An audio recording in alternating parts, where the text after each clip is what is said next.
আসসালামু আলাইকুম প্রিয় শিক্ষার্থী বন্ধুরা, আমরা আমাদের ব্রাইফাইটা এবং টেরিডোফাইটা 3 নম্বর ক্লাসে আজকের ক্লাসের মূল টপিক হচ্ছে টেরিডোফাইটার শেষ অংশ, অর্থাৎ দ্বিতীয় ক্লাস আমরা যেখান থেকে শেষ করছিলাম টেরিসের জনন, যৌনক্রম আর অর্থনৈতিক গুরুত্ব রাখ পর্যন্ত টেরিসের গঠন সম্পর্কে আমরা পড়ছিলাম। আজকের লাস্ট ক্লাসে আমরা টেরিসের জনন, যৌনক্রম আর অর্থনৈতিক গুরুত্ব নিয়ে বলবো।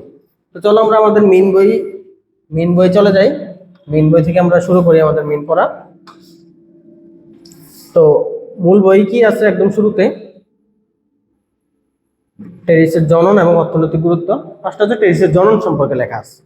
আমরা জানি আমাদের ডেকিশাক বলো, ব্রাইফাইটা বলো, মানে টেরিডোফাইটা বলো, যেটাই বলো না কেন, ওদের জীবনে দুইটা দশা থাকে, একটা হচ্ছে গেমিটিফাইড দশা আর একটা স্পোরোফাইট দশা। আমি বারবারই বলে আসতেছি।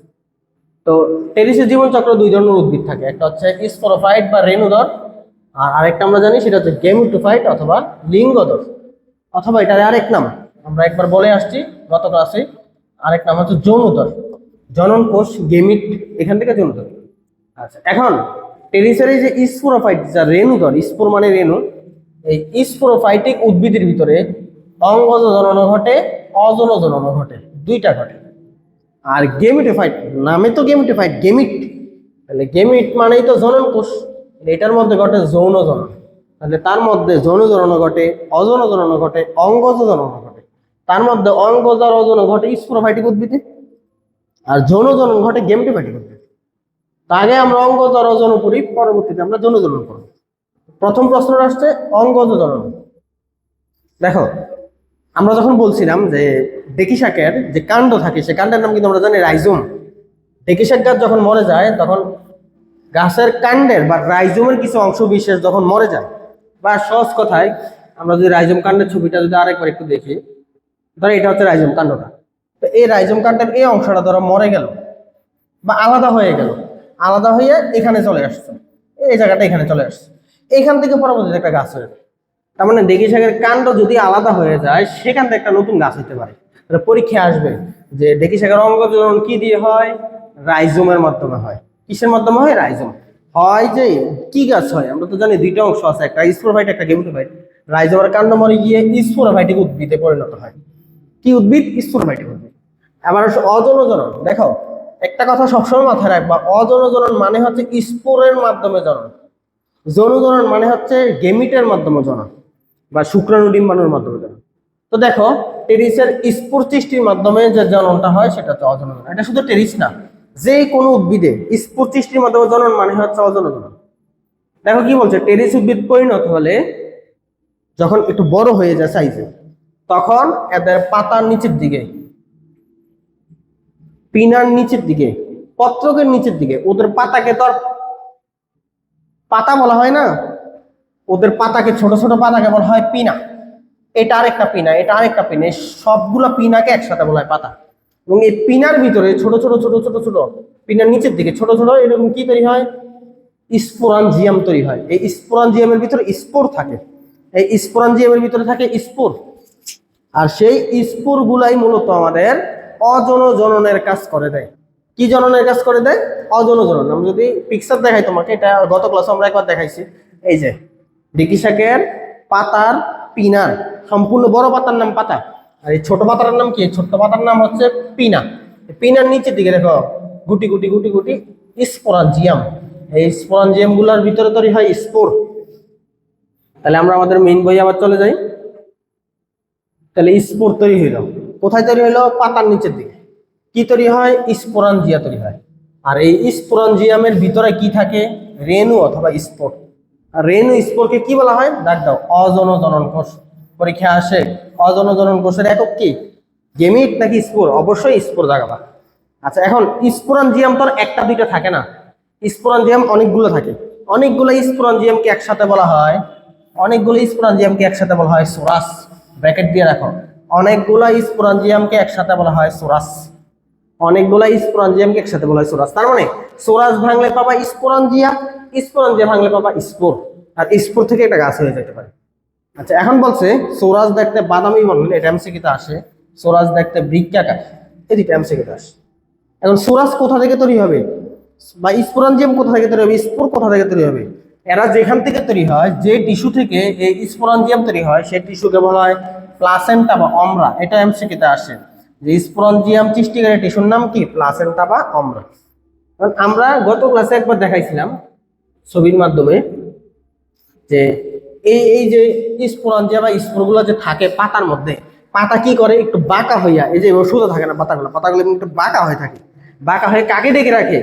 স্পোর গুলাকে ডেকে রাখে। এই যে পিকচারটার মধ্যে দেখলে তোমরা বুঝতে পারবে। এই যে এগুলো তো স্পোরঞ্জিয়াম, এই যে স্পোরঞ্জিয়াম, ওকে পাতা এসে সোজা যায় নাই, না গিয়ে এবং নিচের দিকে নেমে গেছে। কেন নেমে গেছে? স্পোরঞ্জিয়ামকে ডেকে রাখার জন্য। আর এই ডেকে রাখা অংশকে বলা হয় ফলস ইন্ডুসিয়াম। আমরা গত ক্লাসে একবার পড়ছিলাম এটা, যে পিনার কিনারা ভেতরের দিকে একটু বেঁকে এসে কাকে ডেকে রাখে? সোরাইকে ডেকে রাখে অথবা স্পোরঞ্জিয়ামকে ডেকে রাখে। এই ঢাকনা অংশকে বলা হয় ফলস ইন্ডুসিয়াম। এটা এমসিকিউ কিন্তু প্রচুর আসে, যে সোরাসের ঢাকনা অংশকে কি বলে? ফলস ইন্ডুসিয়াম।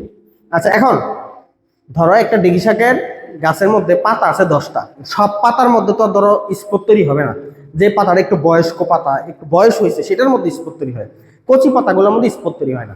তাহলে যেই পাতার মধ্যে সোরাস তৈরি হয় সেই পাতাকে বলা হয় স্পোরোফিল। নামের মধ্যে দেখো স্পোর আছে, ফিল মানে পাতা বোঝায়। তাহলে যেই পাতার মধ্যে স্পোর তৈরি হয় তার নাম হচ্ছে স্পোরোফিল। যেই পাতার মধ্যে স্পোর তৈরি হয় তার নাম হচ্ছে স্পোরোফিল। আচ্ছা, এবার আসো, এই যে স্পোর যে তৈরি হয় সে কোথায় তৈরি হয়? স্পোরঞ্জিয়ামের ভিতরে। স্পোরঞ্জিয়াম মিলে কি তৈরি করে? সোরাস। আর সোরাস স্পোরঞ্জিয়াম এগুলো কই থাকে? পাতার মধ্যেই থাকে। এখন একটা স্পোরঞ্জিয়াম কি কি অংশ নিয়ে তৈরি, এটা সম্পর্কে লেখা আছে পরের পেজে। এখানে লেখা আছে কয়েকটা কথা, আমরা এটা পরের পেজে গিয়ে পড়ি। দেখো পরের পেজে লেখা আছে, এই যে এটা কিন্তু একটা স্পোরঞ্জিয়াম। তো একটা স্পোরঞ্জিয়ামের কি কি অংশ আছে? একটা বোটা থাকে, এটাকে আমরা বলি বৃন্ত। দেন মাঝখানে যে গোলাকার অংশটা, এর নাম হচ্ছে ক্যাপসিউল। আর এখানে কিছু কোষ থাকে, কোষের নাম আছে স্টোমিয়াম, এনুলাস, এগুলো আমরা পড়বো। এখন আমরা আসলে বই থেকে এই জিনিসটা পড়ি, যে একটা স্পোরঞ্জিয়ামের কি কি অংশ। একটা অংশের নাম বলছে এনুলাস, একটা অংশের নাম বলছে স্টোমিয়াম, একটা অংশের নাম বলছে বৃন্ত। এগুলো কোনটা মানে কি? চলো দেখি। দেখো কি বলছে, এনুলাস। এনুলাস জিনিসটা কি?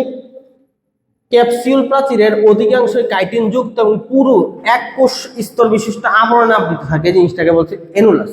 তো এনুলাস বুঝতে হলে আমরা আগে বুঝতে হবে ক্যাপসিউল। ক্যাপসিউল জিনিসটা কি? সম্পূর্ণ অংশের নাম কি? স্পোরঞ্জিয়াম। আর স্পোরঞ্জিয়াম যে মাথাটা, এই মাথাটার নাম হচ্ছে ক্যাপসিউল। সম্পূর্ণ মাথার নাম হচ্ছে ক্যাপসিউল। ক্যাপসিউলের দুইটা অংশ, একটা হচ্ছে এনুলাস আর একটা হচ্ছে স্টোমিয়াম। কোনটা এনুলাস কোনটা স্টোমিয়াম খেয়াল করো। এই ক্যাপসিউলের আমি এখন যেখানে যেখানে দাগাইতেছি, সবুজ কালার করতেছি, এই অংশটা, এই যে অংশটা দেখতে একরকম আর এই অংশটা দেখতে হচ্ছে আরেক রকম। এই অল্প একটু অংশের নাম হচ্ছে স্টোমিয়াম আর বাকি অংশের নাম হচ্ছে অ্যানুলাস। এই দুইটাকে একসাথে বলা হয় ক্যাপসিউল। আর নিচের দিকে যে অংশটা আছে এটা হচ্ছে বোটা অথবা বৃন্ত। তাহলে এনুলাস মানে কি? স্টোমিয়াম মানে কি?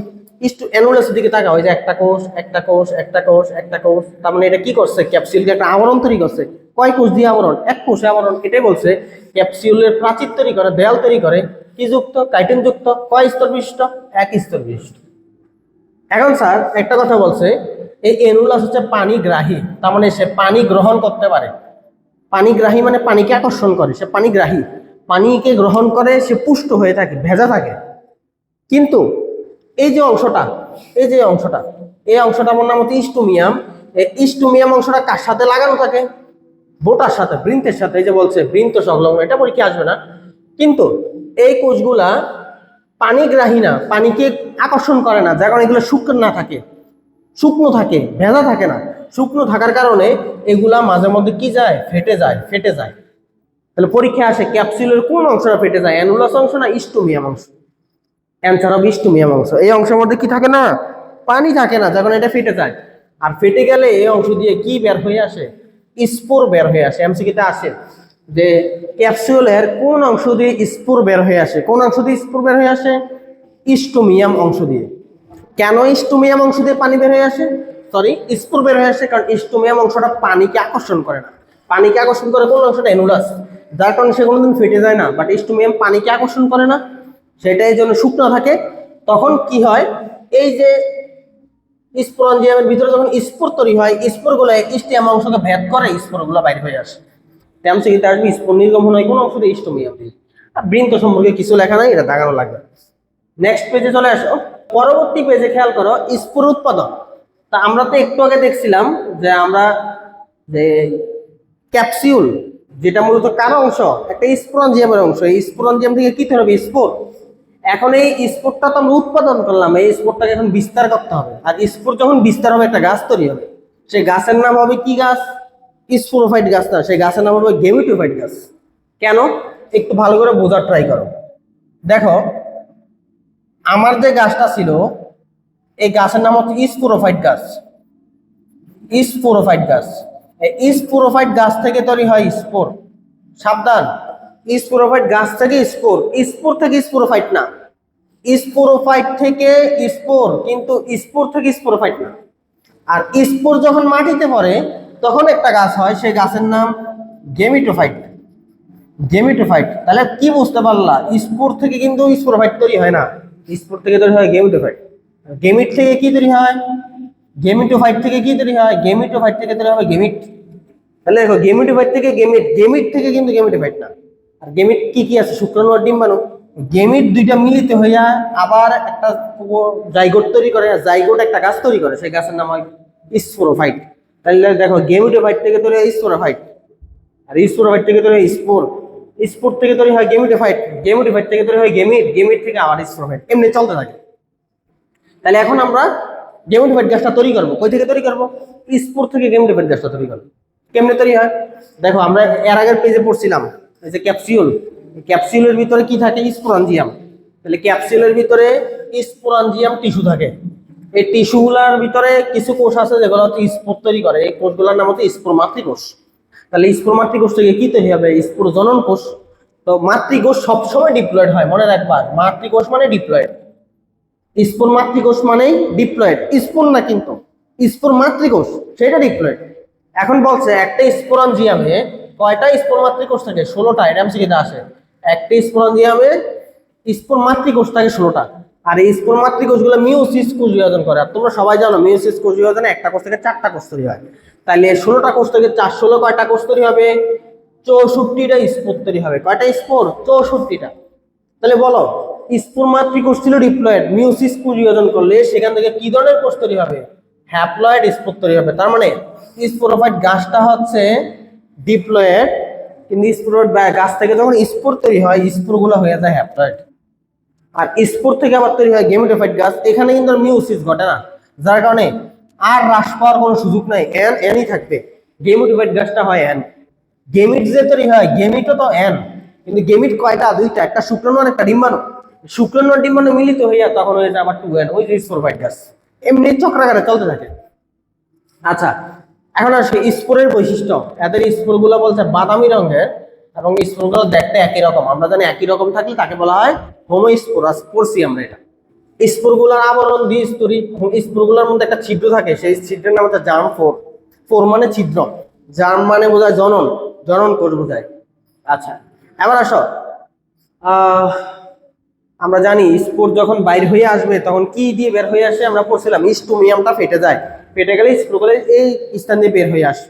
এটা এখানে বলছে যে যখন শুষ্ক হয়ে যায়, স্পোরাঞ্জিয়াম যখন পানি কমে যায় তখন এনুলাসের মধ্যে টান পড়ে। কোথায় টান পড়ে, এনুলাসে টান পড়ে। টান পড়লে কে ফেটে যায়, স্টোমিয়াম ফেটে যায়। এনুলাস কিন্তু ফাটে না, কারণ এনুলাসের মধ্যে পানি আছে তাও। তখন স্টোমিয়ামটা ফেটে যায়, স্টোমিয়াম ফেটে যায়, ফেটে গেলে তখন স্পোরগুলো বের হয়ে আসে, স্পোরগুলো বাইরে বের হয়ে আসে। তাহলে স্পোর বিস্তার হইলে বাইরে বের হয়ে আসলো। এখন কাজ হচ্ছে এই স্পোরটা মাটিতে বলে একটা গাছ হয়ে যাবে, সেই গাছের নাম হচ্ছে গেমিটোফাইট গাছ, অথবা এটারই আরেকটা প্রোথেলাস। এখন আমরা স্পোর থেকে গেমিটোফাইট গাছ তৈরি করব, এটারই আরেকটা প্রোথেলাস। এই ডেকি শাকের গেমিটোফাইটিক উদ্ভিদের গঠনটা পরীক্ষা অনেকবার আসছে, কয়বার আসছে আমরা একটু চেক করি। একটু দেখো, টেরিসের গেমিটোফাইটিক দশা চিত্র সমন্বনা, এই পড়াটাই 6বার আসছে। এটাই সবচেয়ে গুরুত্বপূর্ণ পড়া এই অধ্যায়ে।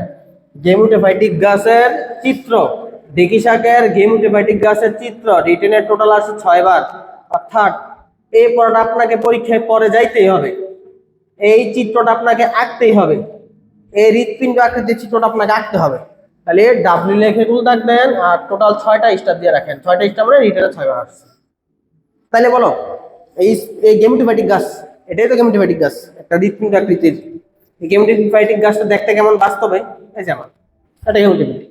কোথা থেকে তৈরি হলো, গেমিট থেকে না, কিন্তু এটা তৈরি হয়েছে স্পোর থেকে। তাইলে টেরিসের স্পোরোফাইট থেকে যে কি তৈরি হয়েছিল, স্পোর তৈরি হয়েছে, এই স্পোরটাই মূলত গেমিটোফাইট তৈরি করে দিবে। আমি এর আগের পেজে যে লিখে রাখছিলাম এই জিনিসটা আমি আবার এখানে নিয়ে আসি, কপি করে নিয়ে আসি, তোমাদের জন্য বুঝতে সুবিধা হবে।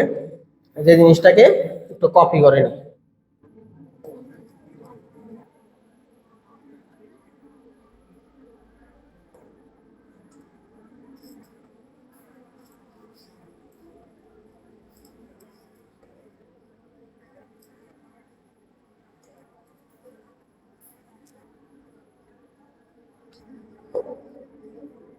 খেয়াল করো, এই যে স্পোরোফাইট গাছ থেকে যে স্পোর তৈরি হয়েছে, এই স্পোরটাই মূলত গেমিটোফাইট তৈরি করে দিবে।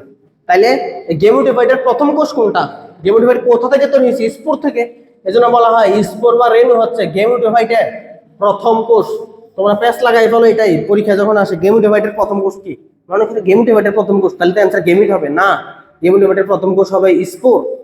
আচ্ছা, এবার আসো স্পোর কেমন স্পোর আমরা দেখতেছি, স্পোর হচ্ছে হ্যাপ্লয়েড। হ্যাপ্লয়েড স্পোরটা যখন ভেজা পরিবেশের সংস্পর্শে আসে তখন এটা মাটির মধ্যে পড়লে অঙ্কুরিত হয়। অঙ্কুরিত হওয়ার পরে স্পোর থেকে কি তৈরি হবে? গেমিটোফাইট। স্পোর এন, গেমিটোফাইটও এন।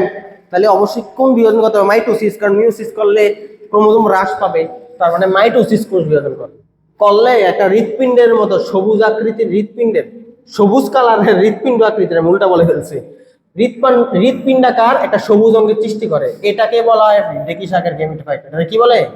ডেকি শাকের গেমিটোফাইট। এই গেমিটোফাইট দেহটাকে বলা হয় প্রোথ্যালাস। ডেকি শাকের গেমিটোফাইট দেহের আরেক নাম কি? প্রোথ্যালাস। এই প্রোথ্যালাসের নিচের দিকে কিছু শিকড় থাকে, শিকড়গুলোর নাম কি? রাইজয়েড। ডাক দাও। রাইজয়েড সবসময় এক কোষী হয়, আর স্কেল হয় বহুকোষী।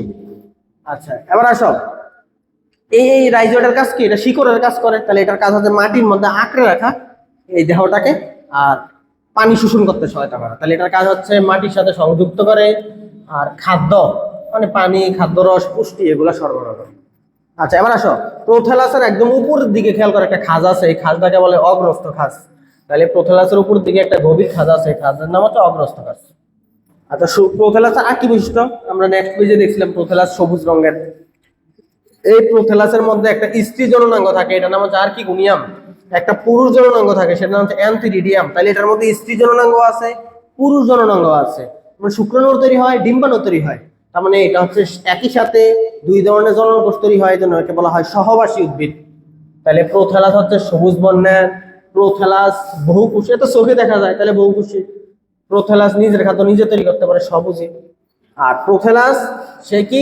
উভলিঙ্গ। কেন? কারণ তার মধ্যে একই সাথে স্ত্রী এবং পুরুষ জননাঙ্গ অবস্থান করে। আর স্ত্রী জননাঙ্গের নাম আমরা জানি আর্কিগোনিয়াম, পুরুষ জননাঙ্গের নাম আমরা জানি অ্যান্থেরিডিয়াম। এগুলো সব পরে বলছি। একই সাথে শুক্রাণু ডিম্বাণু তৈরি হয়, এজন্য ওর আরেক নাম কি? সহবাসী উদ্ভিদ। পরীক্ষা আসে যে ডেকি শাকের কোনটি সহবাসী উদ্ভিদ হিসেবে পরিচিত? গেমিটোফাইটিক দশা নাকি স্পোরোফাইটিক দশা? অবশ্যই গেমিটো। তাইলে আমাদের যে গেমিটোফাইটিক উদ্ভিদ পড়া শেষ হলো, গেমিটোফাইট থেকে কি তৈরি হবে? শুক্রাণু আর ডিম্বাণু। এই শুক্রাণু ডিম্বাণুর মাধ্যমে এখন আমরা পড়বো হচ্ছে যৌন জনন। এতক্ষণ আমাদের অঙ্গ জনন আর অযৌন জনন পড়া হয়েছে, এখন আমরা পড়বো হচ্ছে যৌন জনন। তো যৌন জনন কাকে বলে? আমরা জানি গেমিট উৎপাদনের মাধ্যমে যে জনন হয় তাকে বলা হয় যৌন জনন, মানে শুক্রাণু ডিম্বাণু তৈরির মাধ্যমে। আমরা তো আগের পেজে পড়ে আসছিলাম, এই যে এখানে এই দেহটাকে বলা হয় প্রোথ্যালাস বা গেমিটোফাইট। এটার মধ্যে তৈরি হয় স্ত্রী জননাঙ্গ আর পুরুষ জননাঙ্গ।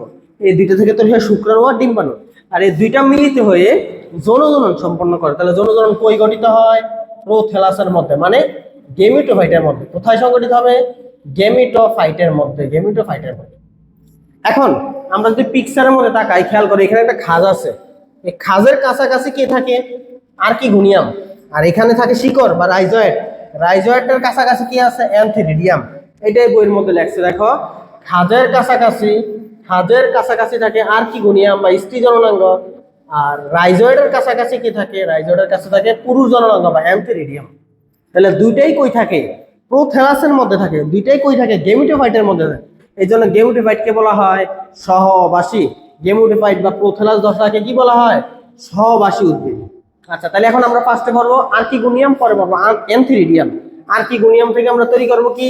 শুক্রাণু, আর আর্কিগোনিয়াম থেকে তৈরি করবো ডিম্বাণু, আর অ্যান্থিরিডিয়াম থেকে তৈরি করবো আমরা শুক্রাণু। চলো আগে আমরা হচ্ছে ডিম্বাণু তৈরি করি। স্ত্রী জননাঙ্গ কি বলে? আর্কিগোনিয়াম বলে। আমরা পরে ফেলছি এগুলো। আর্কিগোনিয়াম কোন আকৃতি? প্লাস আকৃতি। এখন আর্কিগোনিয়াম কি কি অংশ দিয়ে তৈরি? দেখো, আর্কিগোনিয়ামের উপরের দিকে থাকে একটা গ্রীবা, আর নিচের দিকে থাকে একটা পেট বা উদর। এই উদরের একেবারে নিচে থাকে একটা ডিম্বাণু। তাহলে কি বলছে দেখো, আর্কিগোনিয়াম কি দিয়ে তৈরি? একটা গ্রীবা দিয়ে তৈরি আর একটা উদর দিয়ে তৈরি। আর উদরের একেবারে নিচে একটা কি থাকে? ডিম্বাণু থাকে। এই শব্দটা একটু দেখো। আচ্ছা, আর উদরের উপরের অংশ কি থাকে? উদরের উপর অংশ থাকে উদরীয় নালিকা কোষ, আর গলার নিচের অংশ কি থাকে? গলার নালিকা কোষ বা গ্রীবা নালিকা কোষ। তাহলে দাগ দাও যে গলায় এবং উদরে দুইটা নালিকা কোষ থাকে।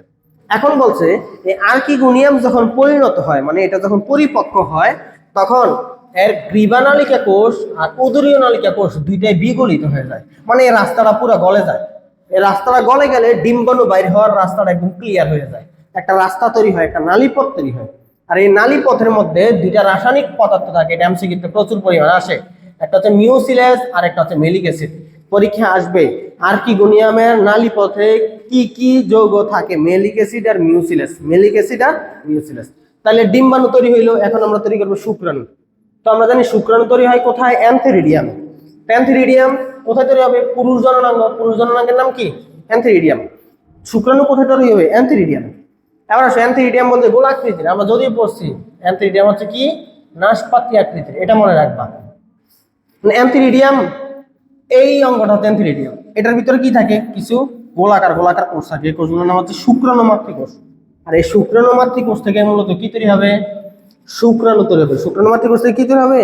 শুক্রাণু। এই যে বলছে কয়টা শুক্রাণু মাতৃকোষ থাকে? 20 থেকে 50টা। হয়তো ওই পাশে লেখা আছে 20 থেকে 50টা শুক্রাণু মাতৃকোষ। আর এই শুক্রাণু মাতৃকোষগুলা চারোদিকে, যে আমি একটু সবুজ কালার করে দেখাই, চারোদিকে একটা আবরণ থাকে।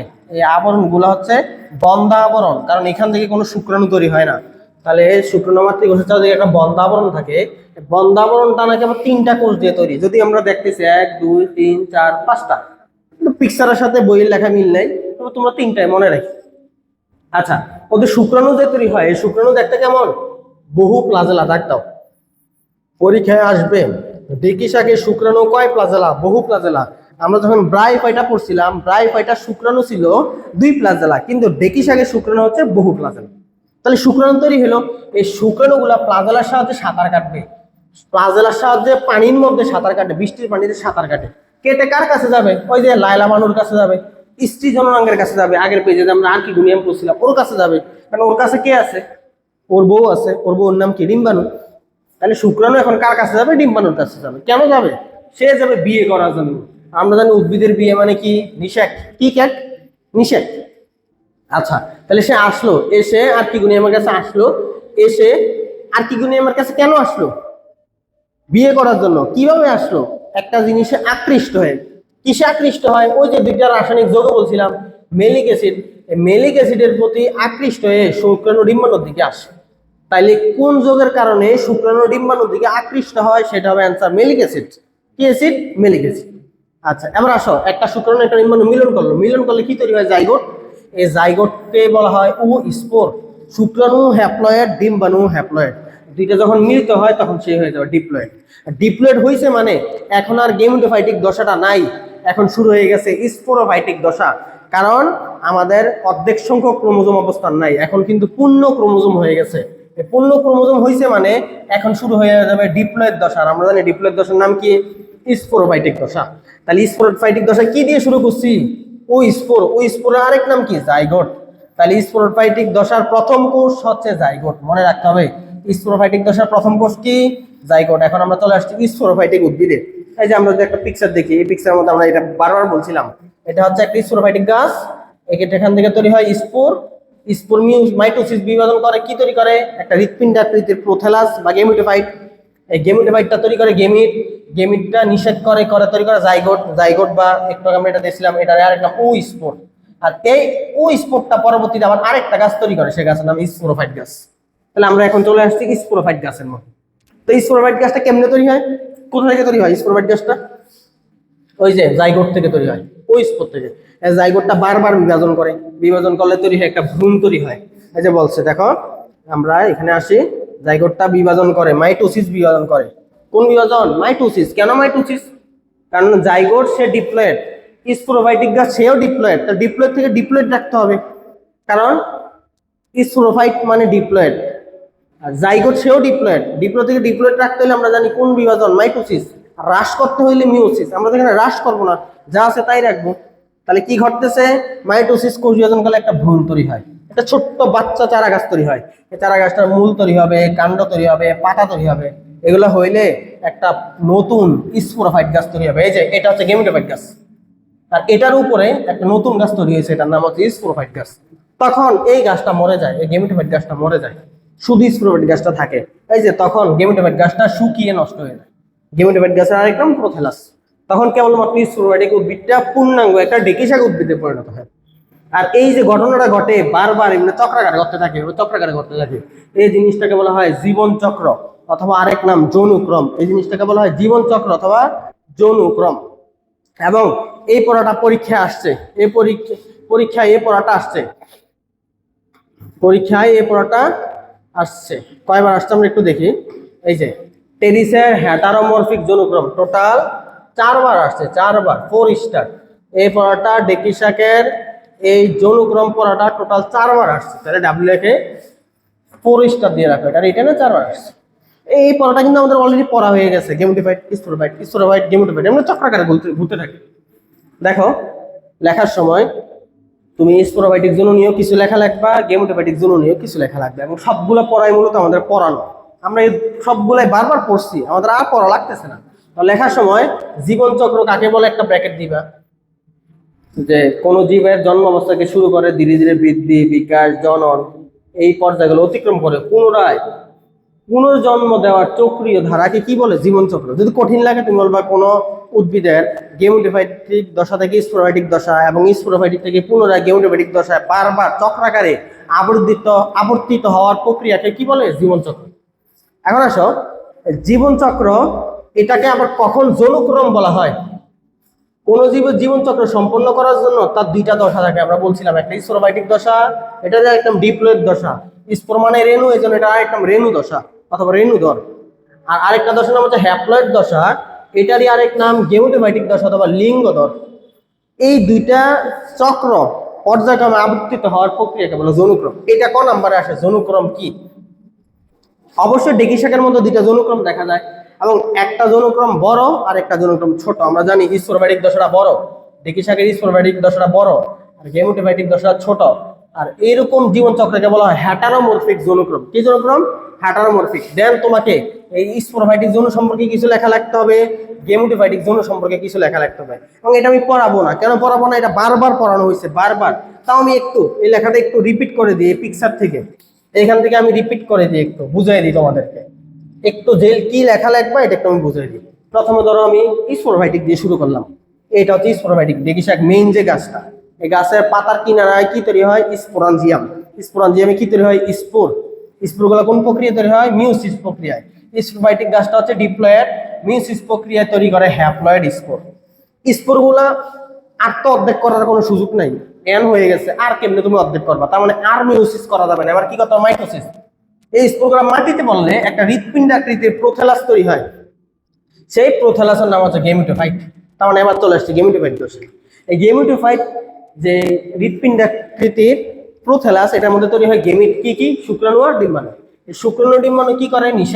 নিষেক করলে একটা জাইগোট তৈরি হয়, জাইগোট বা স্পোর। এই স্পোর বা জাইগোটটা মাইটোসিস কোষ বিভাজন করে এই প্রোথেলাসের উপরে ছোট্ট করে আরেকটা গাছ তৈরি করে, সেই গাছের নাম হচ্ছে স্পোরোফাইটিক গাছ। তখন এই নিচের প্রোথেলাস গাছটা নষ্ট হয়ে যায়। এইভাবে জীবন চক্রে বারবার সে আবর্তিত হয়। আচ্ছা, খেয়াল করে যেটা এখানে এখানে একবার সুন্দর করে বইয়েরটা দেওয়া আছে, তোমরা এইটাও একবার দেখতে পারো, জীবন চক্রের ছবিটা। লাস্ট করা এডিসের জীবন চক্রে স্পোরোফাইট দশাটা কি? বড় হয়। গেমেটোফাইট দশাটা কি হয়? সংক্ষিপ্ত হয়। এটা আমরা বারবার দেখাইছি। এবং উভয় পর্যায় মানে স্পোরোফাইট গেমেটোফাইট 2টা দশায় ভিন্ন প্রকৃতির, এক একটা এক এক রকম স্বতন্ত্র, কারোর সাথে কারো কোনো মিল নাই। আর এরকম জীবন চক্রকে বলা হয় বিষমাকৃতির বা অসমাকৃতির অথবা হ্যাটারোমরফিক যৌনক্রম। স্টার এটাই রিটেনে আসে, হ্যাটারোমরফিক যৌনক্রম কি। আর যদি এমন হয় যে 2টা দশা সমান হইতো, অসমান না, 2টা দশা সমান, গেমেটোফাইট দশা দেখতে যেমন, স্পোরোফাইটিক দশাও দেখতে তেমন, তখন তাকে বলা হয় ডিপ্লোবায়োন্টিক। তাহলে দেখো, একটা হচ্ছে হ্যাটারোমরফিক, আরেকটা কিন্তু হোমোমরফিক না, আরেকটা নাম কি ডিপ্লোবায়োন্টিক। ডিপ্লোবায়োন্টিকে কি হয়, দুইটা দশায় সমান হয়। আরেকটা ডেফিনেশন আছে, ওইটা একটু পেস লাগে বেশি। দেখো, ডিপ্লোবায়োন্টিক দশার ক্ষেত্রে যদি রেণুদর আর লিঙ্গদর আকার আকৃতিতে ভিন্ন হয় তখন তার নাম হয়ে যায় হিটারোবায়োন্টিক। এর আগেরটা ছিল হিটারোমরফিক আর এটা ছিল ডিপ্লোবায়োন্টিক। এটারই একটা শাখা, সেটা হচ্ছে হিটারোবায়োন্টিক। মানে কি বোঝায়, আমি একটু বুঝাই সহজ করে। আগে প্রথমটা বোঝাই। ধরো, বোঝানোর সুবিধার জন্য আমি দুইটা দশা ধরি, একটা হচ্ছে গেমিটোফাইট আর একটা হচ্ছে স্পোরোফাইট। একটা গেমিটোফাইট আর একটা স্পোরোফাইট। ধরো, গেমিটোফাইট দশাটা বাঁচলো 10 দিন আর স্পোরোফাইট দশাটা বাঁচলো 90 দিন। তাহলে দুইটা দশা অবশ্যই অসমান, সময়ের মধ্যে অসমান। আবার গেমিটোফাইট দশা দেখতে একরকম, ধরলাম দেখতে এ, আর স্পোরোফাইট দশা দেখতে দেখতে হচ্ছে বি। দুইটা দেখতে দুই রকম, সময়ও মিল নাই, দেখতেও মিল নাই, তখন তার নাম হচ্ছে হিটারোমরফিক। আকার আকৃতিতেও মিল নাই, সময়ের মধ্যেও মিল নাই, সেটা হচ্ছে হিটারোমরফিক। আর যদি এমন হয় দুইটা দশার সময়টা সমান, দুইটা দশার সময়টা সমান, সেটার নাম হচ্ছে ডিপ্লোবায়োন্টিক। তার মানে এটাও 50 দিন, এটাও 50 দিন। কিন্তু যদি এমন হয় সময় সমান কিন্তু দুইটা দেখতে দুই রকম, সময়টা সমান, তখন তো ডিপ্লোবায়োন্টিক। কিন্তু সময় সমান হওয়ার পরও দেখতে দুই রকম, এই যে আকার আকৃতি ভিন্ন, তখন তার নাম হয় হিটারোবায়োন্টিক। সময় এক হইলে ডিপ্লোবায়োন্টিক, কিন্তু সময় এক আকার আকৃতি ভিন্ন, তখন তার নাম হচ্ছে হিটারোবায়োন্টিক। এই হচ্ছে আমাদের জীবনচক্রের 3টা ডেফিনেশন। কি কি? একটা হচ্ছে হিটারোমরফিক, একটা ডিপ্লোবায়োন্টিক আর একটা হিটারোবায়োন্টিক। দেন টেরিসের অর্থনৈতিক গুরুত্ব, এগুলো এমসিকিউতে আসে। 1 নাম্বার, টেরিস শাক হিসেবে খাওয়া যায়, তোমরা অনেকে হয়তো খাইছো, অনেকে দেখছো, খাও নাই। টেরিস ডেকি শাককে অনেকে সাজানোর কাজে ব্যবহার করে, ঘর সাজানোর কাজে। টেরিস সার উৎপাদনে ব্যবহার হয়, এটা স্টার দিয়ে রাখো, এটা আসলে অনেকে দাগাবে না এই জন্য। দেন টেরিস প্রকৃতিতে উৎপাদক হিসেবে, কি উৎপাদক, সে তো খাদ্য তৈরি করে। টেরিস খাবার তৈরি করে না, শাক হিসেবে খাওয়া যায়, সালোক সংশ্লেষণ করে, তাইলে সে উৎপাদক হিসেবে কাজ করে। লাস্ট একটা পড়া, এটাও রিটেনে আসছে, ব্রায়োফাইটা এবং টেরিডোফাইটার মধ্যে পার্থক্য। এটা কয়বার আসছে আমরা একটু দেখি। এই পড়াটাও কয়েকবার আসছে, ব্রায়োফাইটা এবং টেরিডোফাইটার মধ্যে পার্থক্য বা কে উন্নত। আমরা জানি টেরিডোফাইটা উন্নত। এই পড়াটা দিয়ে আমরা আমাদের চ্যাপ্টারটা শেষ করতেছি। কে বেশি উন্নত? টেরিডোফাইটা বেশি উন্নত। কিভাবে আমরা ব্যাখ্যা করব? দেখো, ব্যাখ্যা আমরা দেখি। 1 নাম্বার, উদ্ভিদ দেহ। দেখো, ব্রায়োফাইটা তার মধ্যে গেমোটিফাইটিক দশাও আছে, স্পোরোফাইটিক দশাও আছে।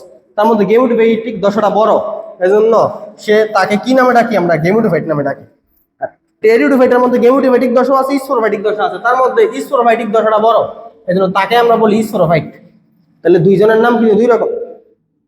দেন সে যেহেতু গেমোটিফাইট, তাহলে তার উপর কে ডিপেন্ডেন্ট, কে নির্ভরশীল হবে? স্পোরোফাইট। তাহলে এখানে স্পোরোফাইটটা গেমোটিফাইটের উপর নির্ভরশীল, স্পোরোফাইট গেমোটিফাইটের উপর নির্ভরশীল। আর এটা ক্ষেত্রে স্পোরোফাইট গেমোটিফাইট কেউ কেউর উপর নির্ভরশীল না, দুইজনেই স্বতন্ত্র, দুইজনে আলাদা আলাদাভাবে বাঁচতে পারে। অথবা অনেক সময় বলা যেতে পারে গেমোটিফাইটটা স্পোরোফাইটের উপর নির্ভরশীল, কিন্তু আসলে দুইজনে আলাদা। তারপরে স্পোরের অঙ্কুর উদ্গম, এর স্পোর যখন মাটিতে পড়ে তখন এটা বলছে প্রোটোনেমা তৈরি করে, আমরা প্রথম ক্লাসে প্রোটোনেমা বুঝাই ফেলছি, অথবা থ্যালাস তৈরি করে। আর এর স্পোর মাটিতে পড়লে ডিরেক্ট প্রোথ্যালাস তৈরি করে। প্রোথ্যালাস মূলত থ্যালাস একই জিনিস, কিন্তু তারটা প্রোথ্যালাসও তৈরি করে অথবা প্রোটোনেমাও তৈরি করে। নেক্সট, আমরা জানি আমাদের ব্রায়োফাইটার কোনো জাইলেম ফ্লোয়েম নাই, তাহলে অবাসকুলার। টেরিডোফাইটার জাইলেম ফ্লোয়েম আছে, তাহলে সে বাসকুলার। দেন আমরা জানি আমাদের টেরিডোফাইটার মধ্যে স্পোরাঞ্জিয়াম তৈরি হয়, স্পোর তৈরি হয়, স্পোরগুলো মিলে স্পোরাঞ্জিয়াম, স্পোরাঞ্জিয়াম মিলে সোরাস তৈরি হয়। তার মধ্যে সোরাস তৈরি হয়, কিন্তু এর মধ্যে কোনো সোরাস টোরাস তৈরি হয় না। দেন এর শুক্রাণু আমরা জানি বহু প্লাজেলা, এর শুক্রাণু হচ্ছে দ্বি প্লাজেলা। এরই মাধ্যমে হচ্ছে আমাদের এই বোটানির 6ষ্ঠ চ্যাপ্টার, মানে বায়োলজির সবচেয়ে ছোট চ্যাপ্টার, এটা কমপ্লিট হইলো। ইনশাল্লাহ আমরা আরেকটা ক্লাসের মাধ্যমে এই চ্যাপ্টারে যে সৃজনশীলগুলো আসছে এগুলো একটু দেখবো, জ্ঞানমূলক অনুধাবন প্রশ্নগুলো দেখবো, প্লাস এই চ্যাপ্টার থেকে বিগত বছরে মেডিকেল, ভার্সিটি আর এইচএসসিতে কি কি এমসিকিউ আসছে সেগুলো সম্পর্কে আমরা আরেকটা ক্লাস আপলোড দিব। তোমাদেরকে সর্বশেষ 4র্থ ক্লাসটা দেখার আমন্ত্রণ জানিয়ে 3য় ক্লাসে আমি বিদায় নিচ্ছি। ইনশাল্লাহ পরবর্তীতে তোমার সাথে আবারও দেখা হচ্ছে। খোদা হাফেজ।